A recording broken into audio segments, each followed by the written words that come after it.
గురుగారు మనసే దేవాలయం అని అంటూ ఉంటారు కదా! మరి ప్రతిరోజు గుడికి వెళ్ళాల్సిన అవసరం ఉందంటారా? మరో పెద్ద ప్రశ్న. వేదాలలో దొరికే ప్రశ్నను మీరు చిన్న మాటల్లో అడిగారు. మనసే గొప్పదైనప్పుడు ఏ దేవాలయముతో అవసరము లేదు. హ్మ్. 1. 2.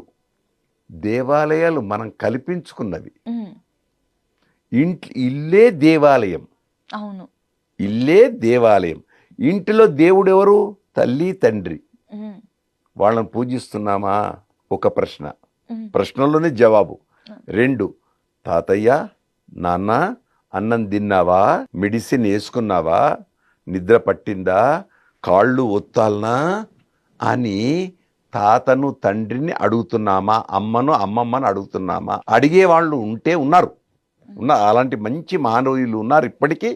వాళ్ళందరికీ ఒక నమస్కారం ముందు మన ఛానల్ ద్వారా.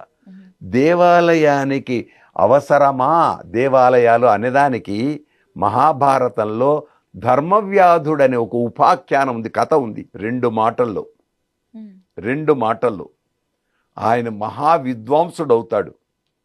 ఆ పాండిత్య గర్వంతో వెళతాడు. వెళ్ళి నేను పండితుడిని కదా అనే గర్వంతో చెట్టు కింద కూర్చున్నాడు. చెట్టు మీద ఉండే కొంగ రెట్ట వేసింది, మీద పడింది రెట్ట. పడగానే వెంటనే ఇట్లా చూశాడు, ఆ కొంగ మాడిపోయింది. ఓహో, నేను చదువుకున్న చదువు నాకు ప్రాక్టికల్లో ఉపయోగపడుతుంది అనే గర్వం వచ్చేసింది. ఆ గర్వంతో మళ్ళీ వెళ్ళాడు ఇంకో ఇంటికి. భవతీ భిక్షాందేహి అన్నాడు. ఆ తల్లి భిక్ష తెస్తుంది. తెచ్చే సమయంలో భర్త వచ్చాడు. అప్పుడే భర్త వచ్చాడు. భర్త రాగానే ఆ భిక్ష అక్కడ పెట్టింది. భర్త లోపలికి తీసుకుపోయింది. భర్త పాదాలు కడుక్కోవటానికి నీళ్ళు ఇచ్చింది. భర్తకు ఉపచారాలు చేసింది. భర్తను కూర్చోమని చెప్పింది. ఏమండి, అతిథి వచ్చారు, వాళ్ళకి ఆహారం ఇచ్చొస్తా అంది. మళ్ళీ ఆ ద్రవ్యం తీసుకొని వచ్చింది ఈ ఇల్లాలు. రాగానే వీడు ఏం చేశాడు? మిట చూశాడు.